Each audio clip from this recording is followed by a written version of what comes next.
infrastructure of Tibet as they've done in Xinjiang and elsewhere, because economic development from China's perspective is never incompatible with also providing the logistics for rapid PLA deployments. Now, a little while earlier you mentioned, it was one of the 3 points you made, China's strategic relationship with Pakistan, which goes back right to, I think, 1964.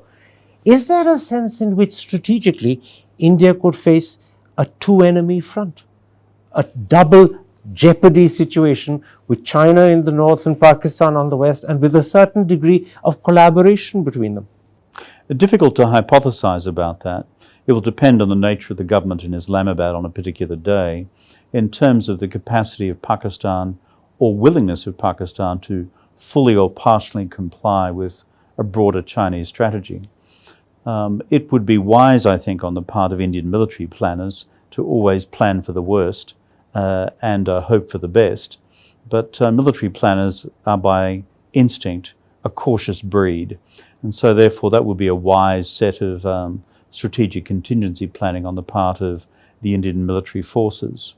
Of course, Pakistan also exhibits its own dynamic, and that is Pakistan's interests in Kashmir are not purely China's interests in Kashmir, they are partially so. They're also indigenously Pakistani. And so therefore it's a bit of a two-way street. How much would China wish to support indigenous efforts by Pakistan to advance its own interests in Kashmir and beyond, as well as the reverse, that is how Pakistan could augment Chinese actions elsewhere on the Sino-Indian border. In these circumstances, how much leverage does India get from being a member of Quad? I know that the Chinese don't like it. They rant and rail about it pretty frequently. But the question is, how much difference does Quad membership make to India's capacity to handle both the border situation with China, but also the wider relationship? When you step back from the immediacy of one contingency or another along the Sino-Indian border, or with Pakistan for that matter, or the Indian Ocean for that matter, you ask yourself the broader question, is China becoming more powerful? Is China rising? Are its ambitions to become the preeminent regional power and ultimately the preeminent global power, which is what the 2049 objectives for China effectively say? Then the rest of the world has two sets of options. One is to bandwagon with China and saying, game over, so long Uncle Sam, goodbye and good night. That's one option. That's called bandwagoning in the strategic literature. The other form of action in the strategic literature is called strategic balancing or rebalancing. And that, if you like, is what the Quad is all about. Different national governments will describe it in different terms, but in terms of underlying strategic reality, it's an effort on the part of all governments to re-establish a strategic balance with China. And the reason why governments do that is that in the act of rebalancing, it therefore affords national governments greater, shall we say, freedom of policy maneuver in our collective or individual responses to what China is doing. But the Quad is not a military alliance. It actually makes it pretty clear that it's not. In the event of border skirmishes, perhaps even a border war between India and China, particularly on the Ladakhi Icelands, what is the likelihood of America, Japan or Australia actually coming to any meaningful assistance to India? They'll certainly talk a lot about it. There'll be rhetorical support.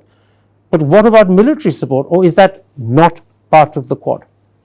Well, right now, whether it's Tokyo, Delhi, Canberra or Washington, they won't use this language, and you've correctly said that.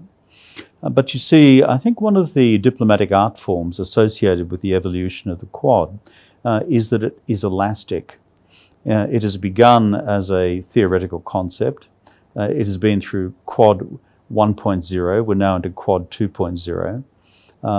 It is a level of political symmetry at one level. At a different level, it's a level of foreign policy coordination. At a different level, it is now a vehicle through greater economic and technological collaboration. Look at India's recent support, for example, for the Indo-Pacific Economic Framework. And then associated with it, we have an increasing level of, shall we say, military exercising. And I use the term associated with it, Malabar. So the diplomatic art form is that what's being crafted here is a malleable strategic entity. And the reason I emphasize that is it can therefore further evolve. Absolutely, that's what you're saying, that if the need arises, there is the possibility.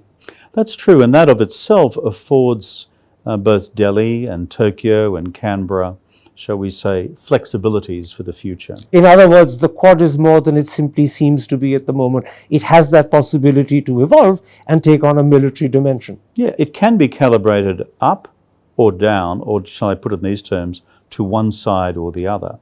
It's capable of both vertical and horizontal development. Which is why the Chinese particularly dislike it, because they have sensed what you're saying. Exactly. The Chinese are past masters at strategic realism.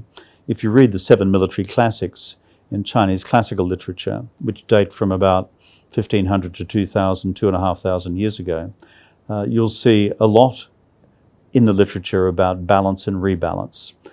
These are deeply realist traditions in China. So they understand precisely what this is about. In fact, the Chinese have often referred to Quad as a sort of Indo-Pacific NATO. Yeah, that is an extensive and expansive overstatement of what the reality is. NATO, at the end of the day, under its Article 5 arrangements, is a mutual defence pact. That is missing. And But that's the not possibility of military assistance in the event that it's needed, which you hinted at, is something the Chinese have sensed. And that gives Quad that additional dimension in the future when it evolves. It provides Quad with a potentiality, and the individual political leaderships of the Quad states are deeply realistic, pragmatic, but also, I think, so far, displaying an imaginative quality, which I think perhaps causes our friends in Beijing to be a little concerned. There's also some talk, and I'm including in that